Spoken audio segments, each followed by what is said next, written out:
கர்த்தருக்கே பிடிக்காத ஒரு சுபாவம் என்ன தெரியுமா? பரியாசம் பண்ணுதல். கர்த்தருக்கு பிடிக்காத ஒரு சுபாவம்.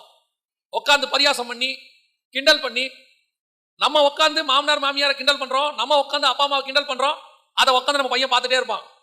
அதே தான் அவனும் பண்ண போறான். அடுத்து சிலர்லாம் பாத்தீங்கன்னா வீட்டில் உட்காந்துட்டு பாஸ்டரையும் ஊழியக்காரங்களையும் கமெண்ட் அடிப்பாங்க. உன் பையன் எப்படி தேவ பக்தியில வளருவான்? அப்புறம் நீங்க வந்து பாஸ்டர் கிட்ட சொல்றீங்க, என் பையன் கீழ்ப்படியவே மாட்டேங்கிறான், சபைக்கு வரவே மாட்டேங்கிறான், என்ன காரணம்? நீங்க என்ன பண்ணீங்கன்னு கொஞ்சம் உட்காந்து பாருங்க. நம்ம செய்யற ஏதாவது இங்கிலீஷ்ல ஒன்று இருக்கு, for each and every reaction there is a opposite reaction அப்படிமா பிசிக்ஸ்ல. நாம என்ன செஞ்சாலும் திருப்பி ஒரு ரியாக்ஷன் உண்டு. நீ உட்காந்து உங்க வீட்டுல டிவியில போன்ல ஊழியக்காரனை கமெண்ட் அடிச்சா நீங்க நினைச்சுக்கிட்டீங்க ஊழியக்காரனை கமெண்ட் அடிச்சவனு. ஆனா அதை பார்த்துக்கிட்டே உட்காந்துருக்கிற உங்க பிள்ளைகள் நாளைக்கு தேவபக்தி இல்லாதவர்களாய் மாறிடுவார். அவன் சொல்லுவான், அப்பா நீங்க சொன்னீங்களே அவர் பாருங்க, அவன் கமெண்ட் அடிப்பான். ஏன்னா நீங்க அடிச்சிருக்கிறீங்க.